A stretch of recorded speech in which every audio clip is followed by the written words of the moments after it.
What's so great about Ultraman? So maybe you've seen this giant Japanese superhero called Ultraman getting a bit more traction on the internet lately, and want to know, what's the big deal with Ultraman? Why has this character captivated Japanese audiences for 60 years? And where do I get started? Stick around till the end, and I will attempt to answer all these questions for you. Why do people like Ultraman? Well, I can't speak for everyone, but there are quite a few reasons I can think of off the top of my head. We will start with the most obvious one first: kaiju action. Ultraman is basically if Godzilla were a superhero. Like Godzilla, Ultraman always finds himself throwing hands with the most bizarre, powerful, and above all, humongous kaiju, both on Earth and out of it.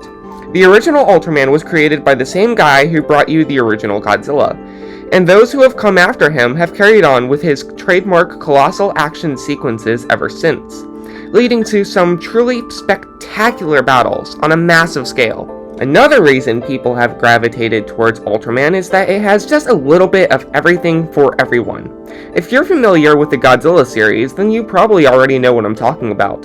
There is serious Ultraman, goofy Ultraman, introspective and philosophical Ultraman, and cowboy Ultraman. I could go on. There's a tone for everybody. Though I would say that the Ultra series does tend towards a more standard tone than the Godzilla series does. Beyond tone is also inspiration. One of the wonderful things about Japanese media in general is that it can take inspiration from a wide range of sources and make something unique out of it. A great example of this is The Legend of Zelda, which took heavy inspiration from The Lord of the Rings, but also blended it with traditional Japanese mythology, with its strange world of kami and oni, and all manner of creatures in between, to create a whole new mythology for the world of Hyrule.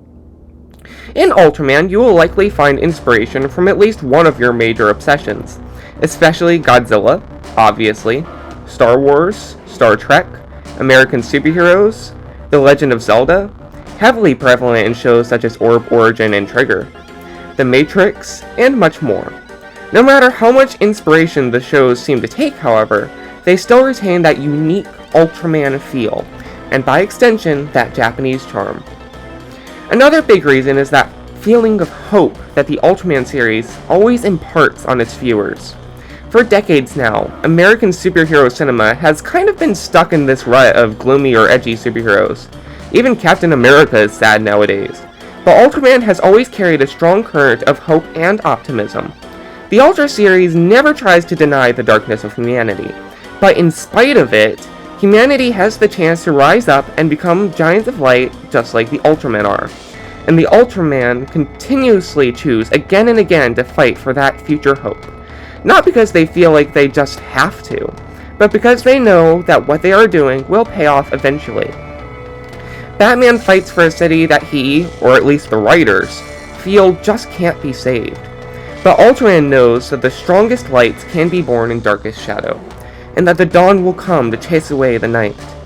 I feel like American cinema is trying to reclaim that old feeling of hopefulness, especially with movies like Superman.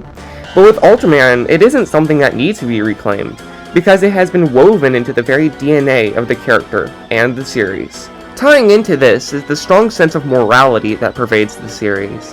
While most American superheroes are portrayed as edgy at best and morally ambiguous to say the least, Iron Man is a narcissistic philanderer and occasional warmonger, Batman will do anything short of murder, including spying on the city and torturing criminals. Deadpool is, well, Deadpool. The Punisher is a straight-up murderer, and Thor was ready to commit straight-up genocide in his first movie. Ultramen, in contrast, tend to be upstanding people.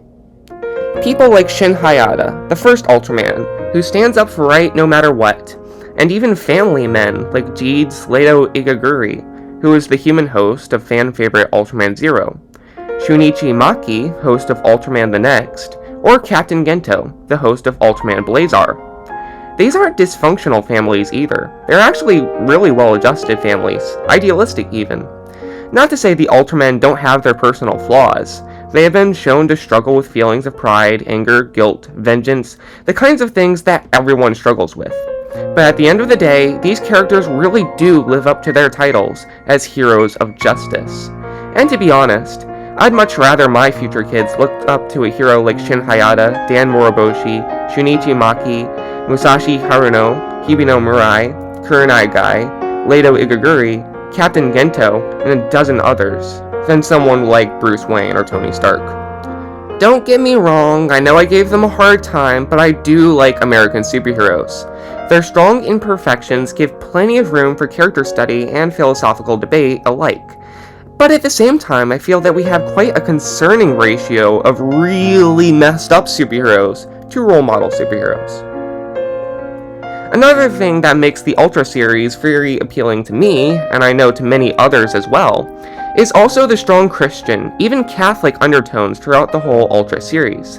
Eiji Tsuburaya himself was a devout Catholic, and his son who succeeded him, and those who succeeded him, have remained very faithful to their founding father's faith. I won't expound too much on this in this particular video, but if you want to hear more about Ultraman's Christian symbolism and thematic allegory, then watch my video, Ultraman, a Christian Allegory?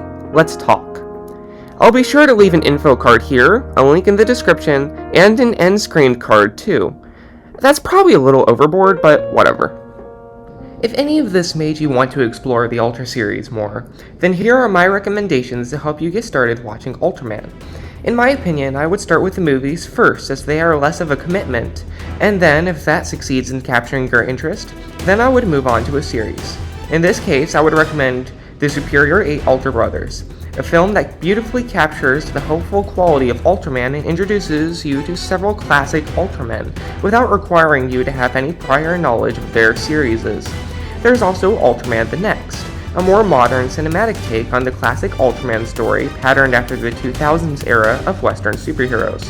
And while it does take on a darker tone than most other Ultra stories, it doesn't betray the hopeful spirit of Ultraman. If you are into action-packed fight scenes, or if you are a fan of Godzilla Final Wars, then I recommend Mega Monster Battle: Ultra Galaxy Legends the movie. And if you want what is essentially an abbreviated version of the original Ultraman show mixed with Shin Godzilla, watch Shin Ultraman. As for the series, here are 5 great Ultraman shows in rapid succession. The original Ultraman, a classic, Ultraman Mabius, an homage to the classics, Ultraman Orb, best hero-villain dynamic by a mile, Ultraman Geed, very likable cast and strong themes of identity and defying fate, and Ultraman Z, great action, cast, and character growth. Ultraman Z is actually on the official Ultraman channel on YouTube, so I'll include a link to it in the description. As always, if you liked this video, then please leave a like so that other people can see it. Share with other people who might be interested in the Ultraman series. Comment anything you might want to share about the Ultra series with newcomers, and subscribe to JPZilla for more Ultraman/Godzilla content.